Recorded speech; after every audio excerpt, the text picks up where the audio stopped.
Hello, ladies and gentlemen, boys and girls. Welcome to the latest mega review, where we don't just review the movie, but everything that went into making the movie what it was. Now, as this review is much longer than I normally do, I've left a list of the topics and the timestamps in the description, so if you want to jump forward to a specific bit, you can use that list there. I've also put a skip button along with the timestamp in the top left corner of the screen, so if you're getting bored with what I'm saying at any point, don't leave, just click on that and it'll take you to the next thing. But Batman v Superman Dawn of Justice. This was the movie that people had been waiting for decades. And full disclosure, I should point out that after I saw the movie, this was my reaction. Is it the worst movie of all time? Yes. Yes, it is. Oh my god. This is literally... It's not worse than Tusk. No, it is. It's not worse. I'll explain in detail once Ooh. we get into spoilers. The reason that I said that is because in the 2 years leading up to this movie, whenever we'd say, oh, I'm not sure about this casting, or I'm not sure about that casting, or I don't know about this dark tone, is that really going to work? But whenever we said that, it was always met with the same answer. Hey, it's Batman and Superman. How can you ruin that? It's impossible to ruin. It's Batman and Superman. Of course everyone's going to see it. Of course it's going to be a great movie. Nobody could ruin that. Well, Zack Snyder found a way. That's why I said this is the worst movie ever. Because no other movie could have so easily been a success, yet somehow managed to mess it up. But now that time has passed, I'm able to look at it a bit more with a fresh, open mind.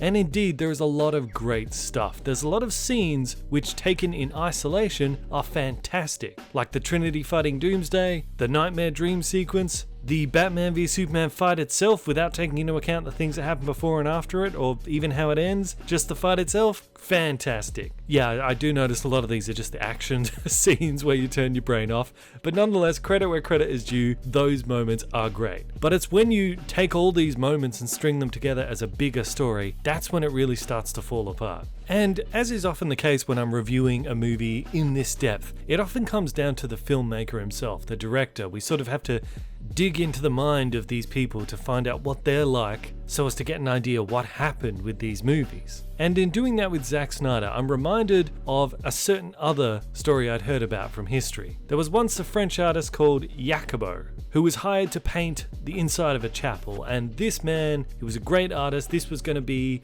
his masterwork, a work that he hoped would even rival that of Michelangelo. So he completely sealed off the chapel. He didn't want anyone to see his masterwork, and he worked at it for something like 10 years, becoming a little bit of a weirdo hermit along the way. No one was ever allowed to see it. Eventually he died before he finished painting it, and none of the paintings have survived to this day, so no one really knows what he came up with. But one of the few people that managed to stay friends with him during this time did get to see it. And he described the work as having a complete loss of all proportion and obsession with detail, combined with the inability to see the larger picture, a kind of extravagant ugliness that no longer communicates with people. See, Jacobo living in isolation like this had done this to him. The lesson to be learned from Jacobo is you cannot be creative if you're living in a bubble. It sends your head a bit weird, all sense of proportions go out the window, and you become overly obsessed with details and a failure to connect with the audience. And we see a similar thing happening with Batman v Superman. I think Zack Snyder made similar mistakes. He was in a creative bubble, he had other people around him, but they were obviously echoing back the views that he had, so he was not able to see the problems in his own work. But just keep that example in mind, because we'll circle back to it when we talk about Zack Snyder again.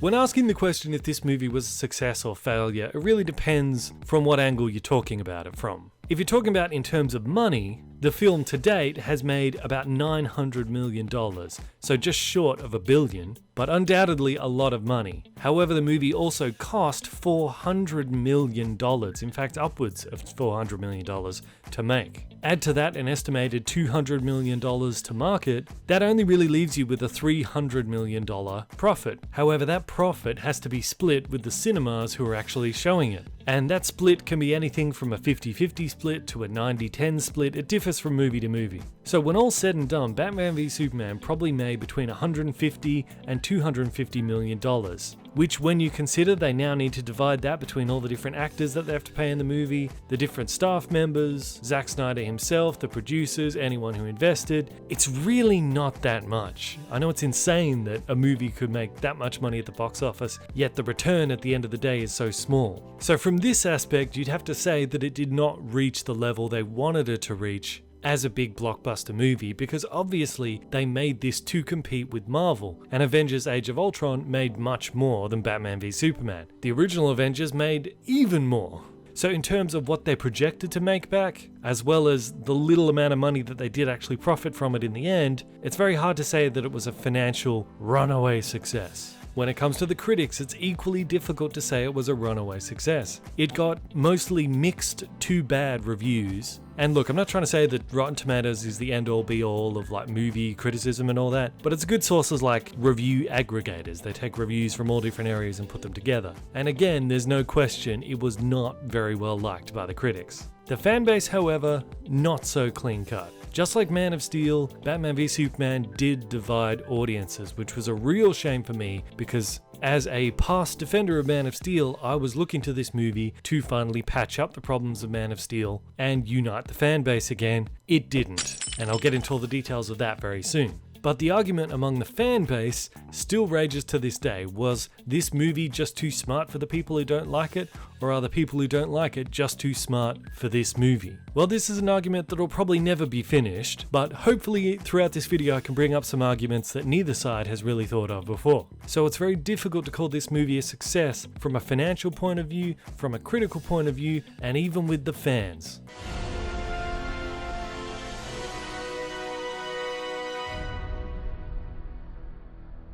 Now that's not to say that everything in this movie sucks. Even someone like me, who previously said it's the worst movie ever made, does admit there's great things in it. The Battle of Metropolis scene from Bruce Wayne's point of view at the beginning of the movie does a fantastic job of setting up why Bruce Wayne would have an issue with Superman. Unfortunately, they do convolute it then later on, but at this point in the cinema, everybody's on board, everybody likes this, and it's a really clever way of how they tapped into the actual fan backlash for all the carnage of Man of Steel by channeling that into Batman here. It helps to make Batman's stance a lot more understandable. As I mentioned, the nightmare sequence is amazing. It's sort of a mixture of Batman's worst fears about Superman and what he could possibly do, as well as also being a foreshadowing of Doomsday coming in future movies. And while people criticize the ending, that he wakes up and sees Flash, but then he wakes up again, and they go, oh, so was it all just a dream, or wasn't it? Well, they do give a hint that it wasn't just a dream, because you still see papers flying around after he wakes up that second time. So obviously something did happen in that room there. Also, the idea of giving Batman a voice modulator is a brilliant idea. It was a fantastic way of sidestepping the whole issue of the Batman voice, because everyone wanted to hear the Batman voice. What's it going to be like? Is he going to go for the Christian Bale thing? Or is he just going to talk like himself? So the voice modulator was a great way of avoiding all of that nitpicking and complaining. So good job there, guys. And while lots of people like to laugh at the whole Martha connection, the point is it doesn't stop the fight because their mothers happen to have the same name. It stops the fight because that's a moment that humanizes Superman for Batman. He's just thought of him as an alien up until that point, but now he knows he's got a woman who loves him, who's like crying over him. He's got a mother who he loves somewhere. He might be an alien, but he's still one of us. Zod was not one of us. That's the difference between them.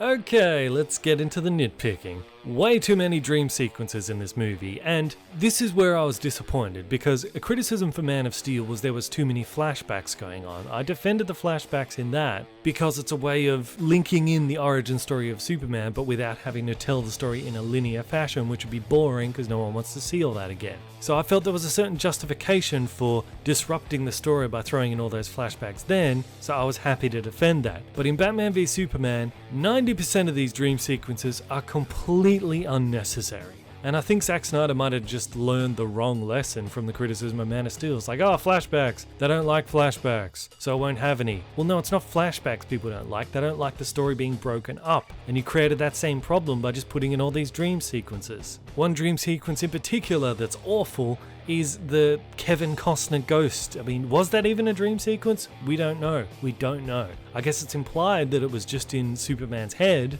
Maybe he fell asleep in the snow. We don't know. That's the thing. Zack Snyder doesn't explain little things like this. See, he's got this over-obsession with explaining other things in the movie, but then not explaining things that definitely need to be explained, such as this. Also, the context of that scene with Kevin Costner is really not encouraging at all. This is a moment in the story where Superman is basically ready to quit being Superman. He's like, I try to help people, but even though I try to help people, just more people end up dead all the time. Perhaps the world would be better if I just never become Superman at all. That's what's going through his mind and his heart at this moment. So the ghost of Kevin Costner, the story he tells him about how he tried to divert a river to save the farm, but then diverting the river, it went and flooded this paddock that killed all these horses. So the moral of the story is he tried to do a good thing, but in doing a good thing, he actually did a horrible thing. That's like the worst possible thing you could say to Superman at this moment. That's not encouraging at all. That's just smacking him down even more. How is that encouraging or helpful? And then he just becomes Superman again anyway when Lois Lane is in trouble, so what the hell was the point of any of that? See, there's a difference between complicated and sophisticated. Just because something's complicated doesn't automatically mean it's sophisticated. A Rube Goldberg machine is sophisticated, but Jenga is not. This storytelling is like Jenga.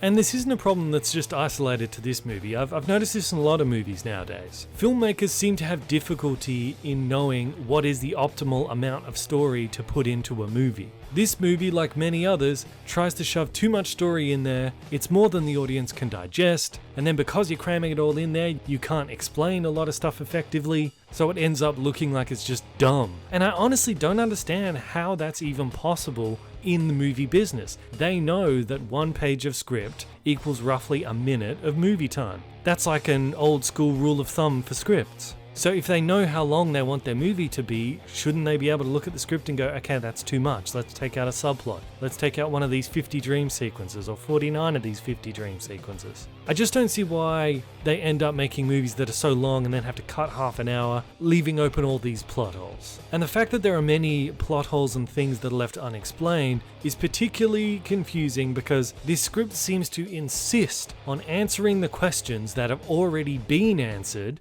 while not answering the questions that have not been answered. For example, after the Battle of Metropolis, from Batman's perspective, as I've said, that's all we need to understand why Batman wants to take out Superman, why he thinks Superman is a threat. Done. We don't need Lex sending wacky notes from Wheelchair Wally, we don't need them blowing up the courtroom. It's unnecessary. Batman already hates him. Same thing with why Superman doesn't like Batman. It's because Batman is extremely brutal, so he doesn't like him. Even though Superman is also extremely brutal, but putting that aside, he also doesn't need to be sent wacky notes while he's investigating this. What is it with Lex and sending wacky notes? I don't know. Batman's out there branding people, that's all you need. He would still be against Batman even if the people with the brand were getting shanked in prison or were not. It's also worth pointing out, the only reason Clark Kent even knows who Batman is because this old guy tells him about Batman when he's going to interview the chick about what happened in the desert. So from there, Superman just completely shifts his attention off from trying to clear his name about what happened in the desert to becoming obsessed with this guy who's branding people while he's dressed as a bat. Like, doesn't Superman want to clear his name? Shouldn't he focus on that and then come back and get Batman later? I don't care. I don't care. Yeah, I guess he doesn't. And that old guy who tells him about Batman, we don't have a scene later on of him being paid by Lex. So the reason that Clark Kent hates Batman has nothing to do with Lex whatsoever. It's got everything to do with what Batman's doing, and the reason Batman hates Superman has nothing to do with Lex. It has everything to do with what Superman did during Metropolis. So basically, if Lex Luthor was never even in this movie at all, these two still would have ended up fighting, still would have ended up coming to blows. So all this shenanigans that Lex Luthor does is completely pointless. In fact, the only thing that would have changed if Lex Luthor was not in this movie is they wouldn't have had the Martha moment at the end that stops the fight. So ironically, Lex Luthor's presence in this movie actually saved Superman's life. So while the script is busily overly explaining stuff that's already been explained, like why they hate each other, there's the other things that really need to be covered that don't get covered. Such as, how did killing Zod in Man of Steel affect Superman's character? That was a really important point that needed to be carried over, needed to be addressed, and is completely ignored in this film. In fact, he kills Zod a second time in this movie. Or what about Wonder Woman? She's a really big character. You want to introduce her, you gotta explain, why is she even there? Okay, she wants a photo. Why? What's the significance of the photo? What does it matter if she gets exposed as she's an Amazon or not? Is Themyscira under threat if she's not able to get this photo back?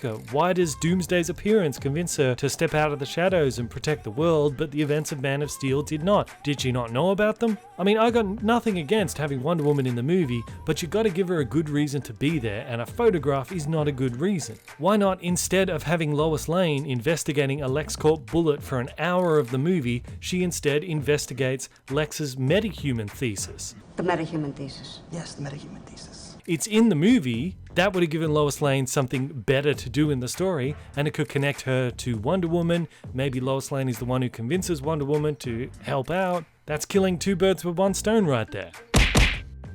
And exploring Wonder Woman's involvement in this world is a lot more important than wacky notes and courts blowing up and jars of pee and all that stuff. It's way more important things out there the movie could have been focusing on. That's why it just blows my mind, the things they do and don't focus on. It just seems to defy logic.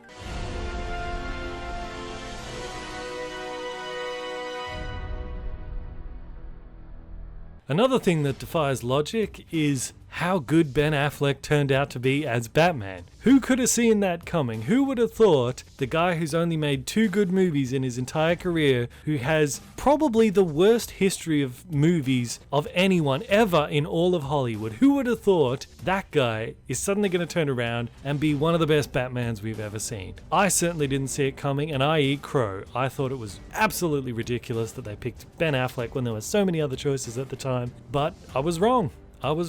He was great. He did the impossible and managed to turn around the 99% garbage that was his career before and actually make a real gem of a performance here. You know, there's a saying, to find one diamond, you have to sift through 10,000 tons of dirt. Well, I guess Ben Affleck has already sifted through all the dirt of his career, so now he's just finding these diamonds. But it was interesting to follow the sort of pendulum effect of how people reacted to Ben Affleck. When he was first announced, as we all know, everybody hated him. The backlash online was unlike anything anyone had ever seen before. But then, relatively quickly too, the pendulum swung completely to the other side. And Ben Affleck as Batman became one of the most vigorously defended casting choices from the internet possibly ever. You merely hint at something negative about Ben Affleck and you'd be flooded with a ton of hate comments and downvotes and people unsubscribing, and it was crazy there for a time. You were genuinely, like, I as a YouTuber, were genuinely scared to say anything openly negative about Ben Affleck as Batman, because there were serious consequences if you say anything to it. And I'm just glad that what eventually came around being all that goodwill was not misplaced. He did deliver, he did become a good Batman, and it's fantastic. And I think now, after the movie, both sides of that pendulum have now sort of met in the middle. Because while I like Ben Affleck's performance as Batman, I still have a lot of issues with the character, but my issues with the character are not his performance, it's with how the character's written. Specifically, that he murders everybody without any explanation as to why he does it. Sure, there's little hints. We can write in the subtext that Robin got killed by the Joker and that spun him off his axis and now he just kills everybody. But see, that's all subtext. None of that is ever actually stated in the movie. And granted, you don't need to explain everything to the audience, but you gotta at least explain some things. For example, the Hound in Game of Thrones. He tells the story about how his face got burned because his brother shoved his face into the fire because he was playing with like a little toy wooden knight. Like, that's the straight up obvious story in your face, but there's a subtext there as well. In that throughout the show, whenever anyone calls him Sir, that he's a knight, he always says, "I'm not a knight." In the story, he was playing with the toy knight when his face got burnt off. Perhaps he was dreaming of being a knight when his face got burned off. That's why he's always like, "I'm not a knight," because it brings back that dream that he had that cost him half of his face. That's the subtext. Now, you see, the subtext adds to the main explanation. but you need to have the main explanation in order to have the subtext. The reason as to why Batman kills is all subtext with no explanation. And many of my subscribers have said to me on the channel, the fact that he doesn't kill or even brand Lex Luthor at the end indicates that he's done with killing. But again, it's all subtext. We still need some kind of explanation on top of it. I'm not even sure if that really does count as him not killing anyone anymore. All it means is he's gone from being a psychopathic serial killer to slightly less of a psychopathic serial killer. There's no ideological basis for why he suddenly shifts. And I think they were trying to go with the idea that he's inspired by Superman's example to become a better hero himself, but they hardly even knew each other. They were friends for like half an hour before Superman died, and before that, he didn't even know that Superman had an Earth mum. So how could he be inspired by his example? It just doesn't make sense. Zack Snyder in this interview describes the whole issue of the killing, the Batman killing, as being more indirect rather than direct, because he says, I didn't want to go that far in the movie of having Batman directly kill people, that is, because I don't want to be the guy who does that. Well, sorry Zack Snyder, public perception, you are the guy that did that. He goes on, but on the other hand, I played the technicality just like it's been played in all the other films up till now. You know, Chris Nolan did an amazing job at surfing that line, and I feel like we did the same thing. No, I'm sorry, Zack Snyder, you did not do the same thing. Batman in those movies had a very clear rule, a clear explanation, not just a subtext, an explanation that he does not kill. I will go back to Gotham and I will fight men like this, but I will not become an executioner. That's a big part of The Dark Knight. The closest in the Nolan movies he comes to directly murdering someone is when he allows someone else to die of his own accord. And yes, fans had a problem with even that. This Batman goes far further down that road. He knocks a grenade out of a guy's hand and he blows up. What does he expect that guy to do? How is that guy supposed to get out of there? Christopher Nolan's Batman probably would have bataranged that out of his hand so it lands safely enough away that the guy doesn't die, or maybe grappling hook it out of his hand or something. See, these are the details that matter with the character of Batman. And yes, it is important that Batman doesn't kill, because if you're going to make a Batman that has no problem with killing bad guys, how the hell are you going to explain why the Joker is still alive? And you know what? Bandit Incorporated pointed this out to me, great YouTuber. What stops him from killing the Joker from now? Nothing. Absolutely Exactly. nothing, yeah. So what's the point of any of this? Yeah, exactly. Like, they cannot have now a Batman movie unless it's a prequel. Yeah. Where he meets up with the Joker and he doesn't just immediately kill him. Yeah.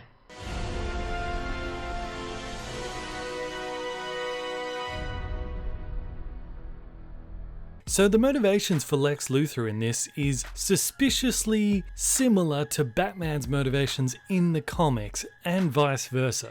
In this movie, Lex is the guy who's talking about the need to have a deterrent, a weapon to use against Superman should they ever need it. In the comic books, it's usually Batman saying that. I've carefully studied every Justice Leaguer, past and present, and created contingency plans to neutralize you, should that ever become necessary. You think one of us would go over to the other side? Or succumb to mind control. Yes, it's possible. And let's be honest, that's a pretty logical and sound action to take. I mean, as Lex says, you don't have to use a silver bullet, but if you forge one, well then, we don't have to depend upon the kindness of monsters.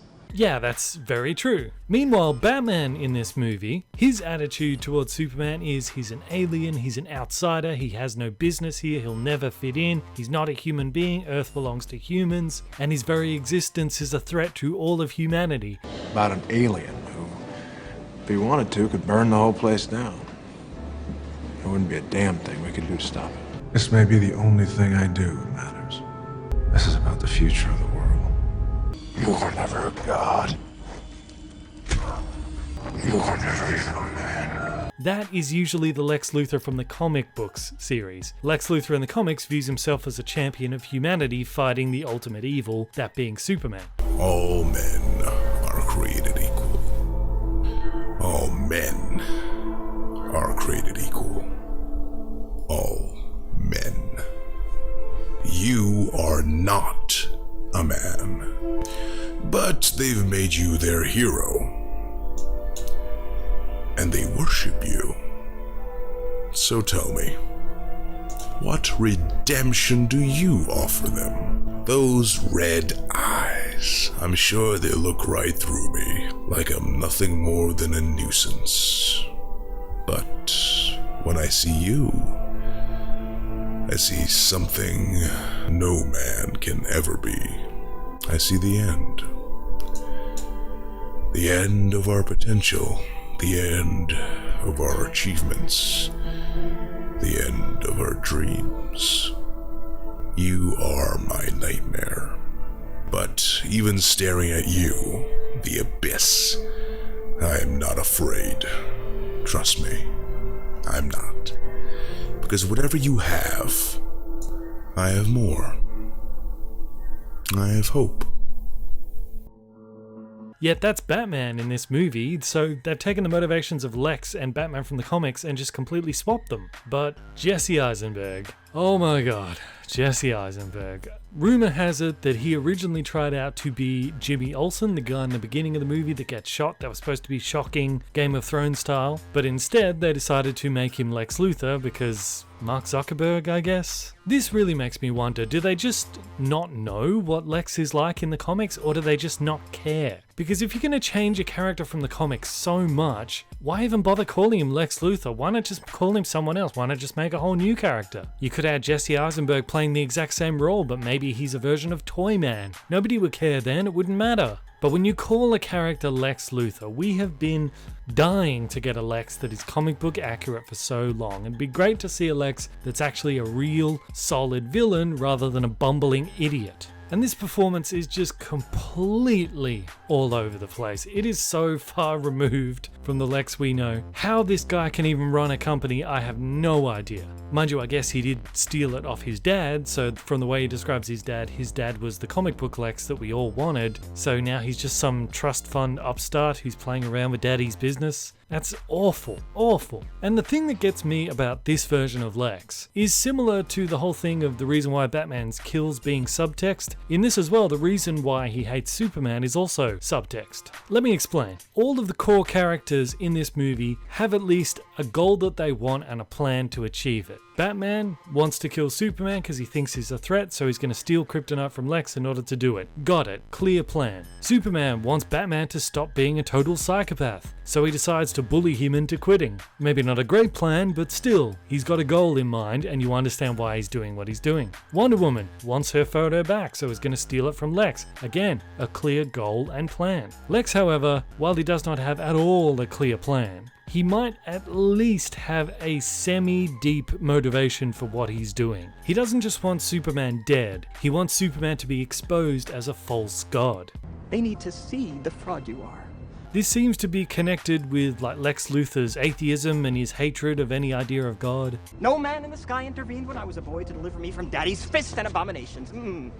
So evidently he viewed his dad as some kind of godlike figure. So when his dad mistreated him, this fed into this larger hatred of father figures, the ultimate father figure being God, of course. And a lot of people in real life have similar experience, so that's a solid character motivation for Lex. Now, in some of the additional information released about Lex's father, it is heavily implied that Lex Luthor Jr. killed him. So the subtext is that Lex is repeating the pattern from his childhood here. He killed his godlike father, and now this godlike figure of Superman shows up, so he wants to kill him too. He's just repeating the pattern from his childhood. But this is where it gets interesting. The fact that he seems much more concerned with exposing Superman as a fraud could perhaps explain a lot of the seemingly insane and illogical moves that he makes. Consider that while Lex succeeded in killing his father, he did not kill his father's name or reputation. It seems in this universe, his dad is still regarded as kind of like a Steve Jobs, like a pioneer.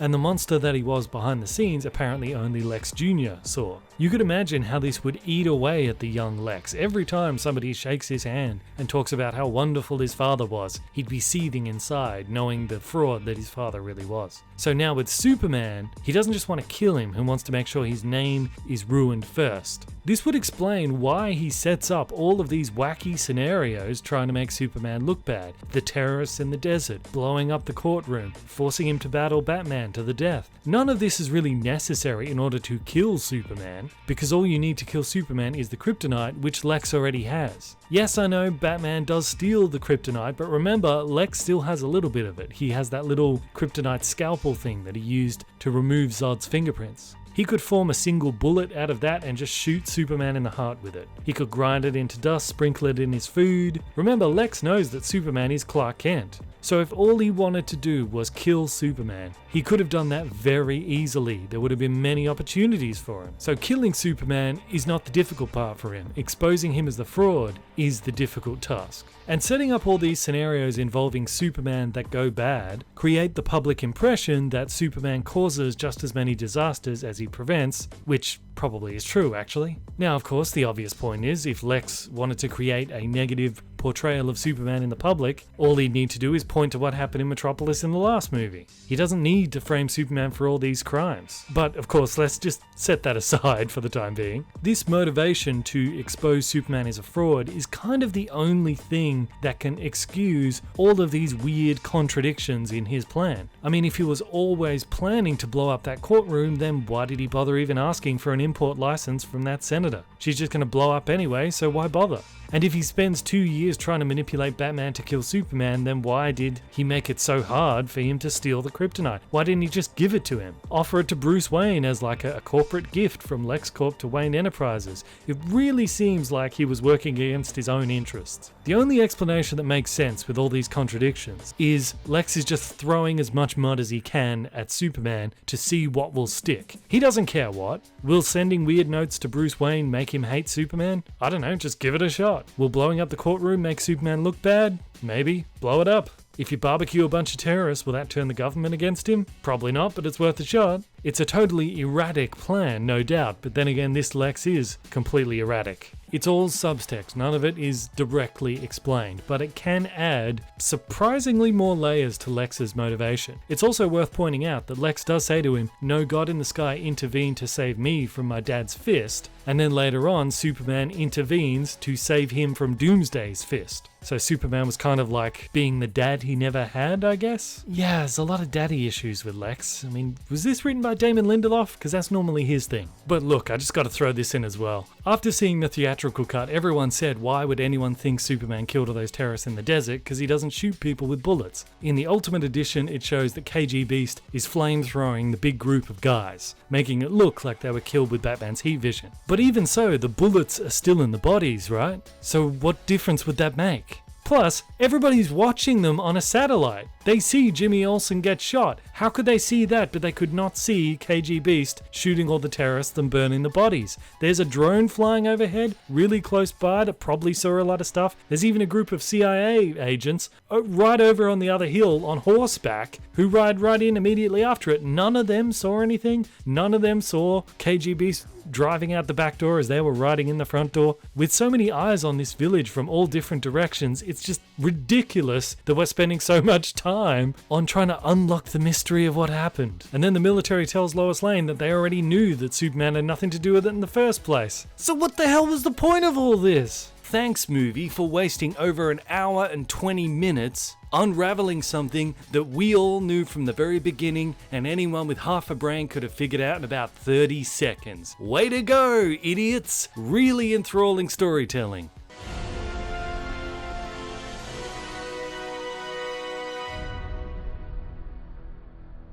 Watching the portrayal of Superman in this movie was one of the biggest disappointments of the year for me in terms of movies, because I fought tooth and nail trying to defend Superman's actions in Man of Steel because I believed it's his first day on the job as Superman, he's inexperienced, he doesn't know what he's doing, he's totally out of his element fighting all of these different Kryptonians. How could anybody else have done better under those circumstances? However, you cannot say that now for this Superman. Enough time has passed for them to completely rebuild Metropolis, and apparently Superman's been out there doing his depressed saving people's lives thing for quite some time. So why he is still making rookie mistakes, I don't know. Specifically, Superman seems to have absolutely no interest at all in figuring out that Lex is the mastermind behind everything that's happening. He just has no interest in even discovering that. Clark, there are people behind this. I'm afraid I didn't see it because I wasn't looking.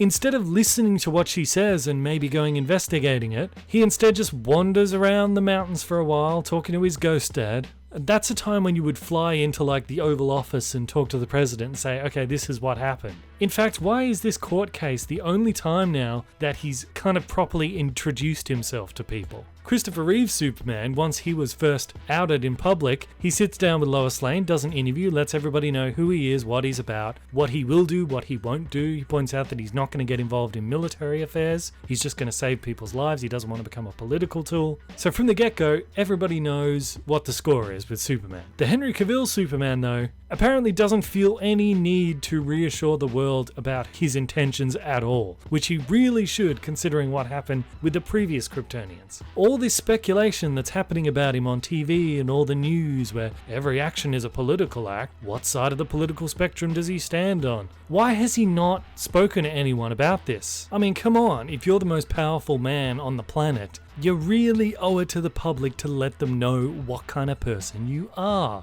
Otherwise, things like this are gonna happen. And while he has absolutely no interest in explaining himself to the public or even investigating how Lex Luthor is manipulating him, he's totally obsessed with Batman, because Batman brands people, beats them up, but it really is the height of absolute hypocrisy that he thinks he has any business judging Batman for what he does when Superman is doing exactly the same thing. Oh, Batman, he's mysterious, nobody knows what he's about. No one knows what Superman's about either. Oh, he's brutal, he kills people, he's above the law. So is Superman! That's not the Man of Steel I know from the comics. The guy in the comics is not hypocritical. He's humble, he's honest, to a fault. There's nothing humble or honest about his obsession with Batman. It's just textbook projection. He hates Batman because Batman reflects back to him all of his flaws and all of his faults. And it's also really sad that with them obviously setting up the relationship between Superman and Lois Lane as being a core theme in future movies,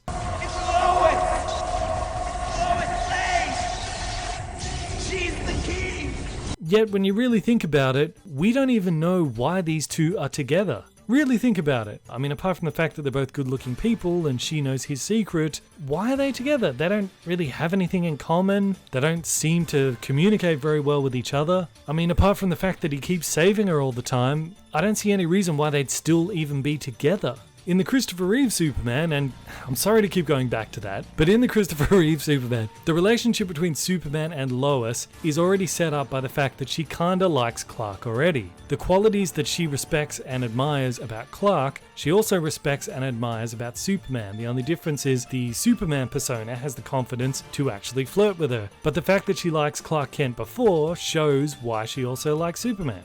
In a world without Superman, the unattainable Lois Lane might have noticed good old Clark pining away in the corner. You keep talking about me, but I'm here to interview you.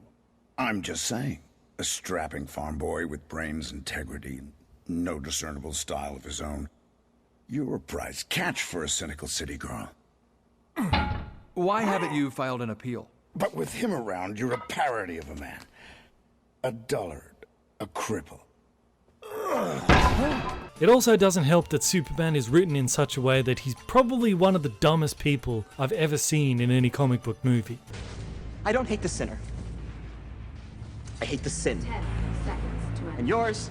Superman, you know there's a giant pulsating Kryptonian egg right next to you. If you just turn your head slightly to the right, you'll see it. Maybe you should stop listening to Lex drone on and grab it and throw it into space or something before it hatches. And here's a tip, Superman. You can throw spears. Do you not know how a spear works? You don't need to fly it towards Doomsday. Just throw it at him as hard as you can. Or give it to Batman. Or Wonder Woman. Or a million other things you could have done in this situation. In fact, let's go through some of those ways right now. Number 1, try throwing Doomsday into space again. You had a really good idea doing it the first time. The only reason it didn't work is because the military for some reason decided to nuke you at a point where you could both fall back down again. As long as they don't nuke you again, you can just throw him out and get rid of him. So give it another shot. Number 2, Wonder Woman managed to cut off Zod's hand with her sword. What if she cuts off his head? Will his head regrow? Even if he does, that buys you enough time to do something else. Number 3, use your freeze breath to freeze him into a big block of ice. Seriously, why has Henry Cavill's Superman not used that power yet? He's even saving people from burning buildings, yet he doesn't use his freeze breath. Does he not know he has that power? You know, there's plenty of stuff exploding around him all the time. It's a pretty useful power. He could save a lot of lives with that. Yeah, look, freezing Doomsday probably wouldn't work. I just want to see him use that power. Number 4, punch him into the ocean. I don't know if Doomsday knows how to swim or not. If he doesn't, he'll just sink, and then he's Aquaman's problem, but if he doesn't know how to swim, he's probably not a fast swimmer, so if you throw him out far enough, that'll buy you at least a couple of hours. Number 6, you're right next to the wreckage of the scout ship. One of the machines in that actually injured you in Man of Steel when it zapped you, so if it can injure you, it could probably injure Doomsday as well. Grab it and bash him over the head with it. Number 6, that blue electricity stuff is a kryptonite weapon, and it looks like it's zapping all over the place. Throw Doomsday into that, electrocute him. Number 8, since Batman is not much help in direct combat with Doomsday, why not send him over to the scout ship? Maybe he can tinker around with it and open up a portal to the Phantom Zone again, like you did in the Man of Steel movie. A lot of that ship seems to be automated anyway. If Lex can figure out how to create zombie Zod, I'm sure Batman could figure out how to open a portal to the Phantom Zone. Number 8, break off Zod's claw and stab him with his own claw. I bet his own claw is strong enough to pierce him, and it's not made of kryptonite, so you don't have to worry about hurting yourself. And if it doesn't work, just bloody throw him into space again. Just throw him into space again! But I guess Superman learned that skill of needlessly sacrificing yourself from his father. Thanks, Kevin Costner. He followed in your footsteps. And can we just take a second to appreciate how absolutely insane it is that Superman would let the government keep the crashed scout ship? How stupid is that? For Zod's sake, Superman. This is a crashed alien spacecraft, and you are letting the government keep it. With all of this alien technology that even you don't know what all this stuff does, and you're letting the government keep it. Why? Why did you not fly it out of there the day after the destruction of Metropolis? Take it to the North Pole, form it into like a Fortress of Solitude. If anyone's going to keep that technology, it should be you. This could trigger like a whole new arms race around the world now, because America's going to form all these alien bioweapons. You cannot just let technology like that stay in the hands of the government. And this is my problem with this Superman here, just the way that he acts and how little he thinks about what he's doing. It's irresponsible. And Superman is anything but irresponsible. He's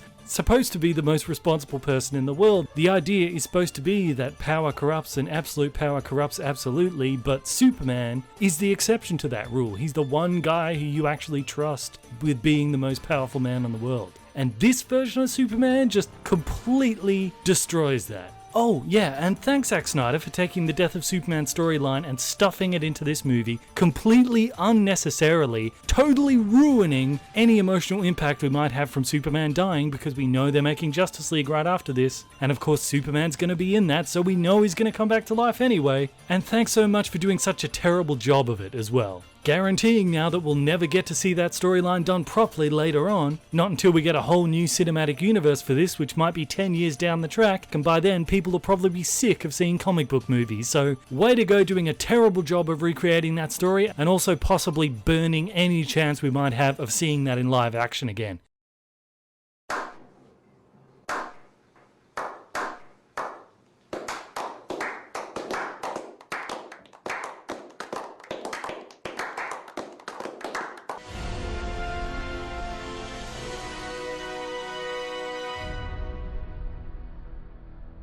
You know, there's a thing called studded cool. It goes back to the time when people used to wear like leather jackets with studs and spikes on them, and the more studs you had, the more cool you were supposed to be. But there was a type of person who really wasn't that cool, so they tried to make up for it by putting way too many studs all over their jacket. This person was called studded cool, and Zack Snyder is studded cool. He is nowhere near as cool as he thinks he is, so he overcompensates by cramming so much story in, way too many subplots, pushing all of the action to the point of excess and needlessly making all of the characters hyper violent. He is studded cool. We also know he's very much obsessed with this whole God theme. It seems to appear in pretty much all of the movies he does. We, as a population on this planet, have been looking for a savior. 90% of people believe in a higher power, and every religion believes in some sort of messianic figure. Embrace me as your king and as your God.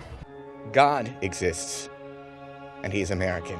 We also know he loves filming things in slow motion, he loves really cut guys, and he has a thing for blue bulges. Not judging Zack Snyder, just saying. Recently, Nostalgia Critic, as well as others, have started to put him and Michael Bay in the same category. But at least with Michael Bay, he certainly knows how to make money, whereas Zack Snyder tends to struggle. And in Batman v Superman, he doesn't seem to have really learned the lessons that he should have learned in Man of Steel. And this quote from him, I think, actually gives us a window into perhaps why that might be. He says, "When we were filming the opening title sequence, that whole idea about do we really need to see the death of the Waynes again? It's a big thing to take a shot at again, but you realize you need it because it actually pays off and we really wanted to do it all the way." So obviously he's talking about the whole Martha connection. But you remember when the trailers came out, everyone said that, oh, we get to see the Waynes dying again, as if any of us didn't know that already. So this here shows he was at least aware of that issue, but his grand vision for this movie of having this Martha connection, in this case, cancelled out that part of his brain that was warning him not to do it. This is only one small example here,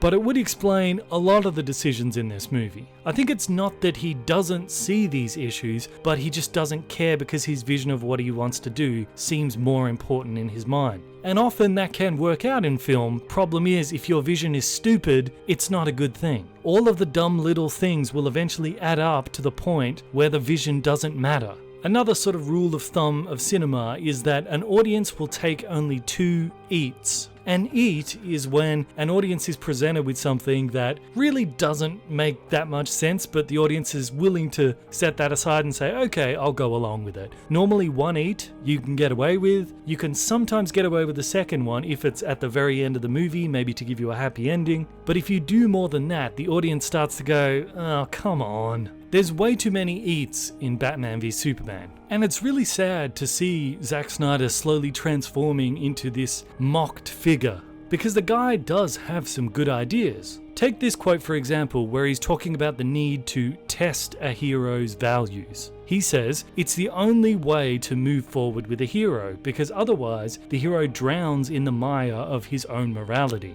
in that he never can go forward, he never can evolve. He becomes an allegory, he's a lesson, like, this is the way to be, kids, not a real story. He becomes like one of the 10 commandments, he's not an actual person. And he's right about that. It's great to have characters with values, but you really need to put their feet to the fire and test them, otherwise it's not interesting, they just kind of become a cliche. Superman has always struggled with that a bit, but there's a right way to do that and a wrong way to do that. A right way to do that is the story of Superman versus the elites. That's a fantastic way to show Superman pushed to the very brink of breaking everything that he stands for and actually taking a life. And it's done spectacularly well. In Batman v Superman, him being confronted with having to kill Batman, it just doesn't make sense for a myriad of reasons, because there's so many other ways he could have resolved this. So I think when it comes right down to it, Zack Snyder needs to break out of that isolation bubble of creativity that we talked about with that painter at the start of this video, and bring in people who are not afraid to call out stupid things when they see them. And if you could stick to that rule of only 2 eats per movie, that would really help. Plus, getting rid of David Goyer, that guy's a terrible writer. And on the one hand, some of the stuff we're hearing about the Justice League movie is encouraging. They're bringing in more people that will have more creative control, that can hopefully break him out of that bubble. Ben Affleck has more control over the story, and he's under a lot more pressure from Warner Brothers, so hopefully he can make that work. However, the rumors going around at the moment is that that's also a mess. So really the chips are down with Zack Snyder for Justice League. He has to deliver here, or he might go the Shyamalan route. But that's just my diagnosis of the movie, and I'm sure there's going to be lots of people who disagree with me. Feel free to disagree with me in the comments. I always enjoy engaging with you guys. And let me know what you thought about the movie, and if you want to check out other mega reviews from me like this, click on any of the cards you see here. I am Bandit, this is Bandit Incorporated. Until next time, I will see you guys in the comments.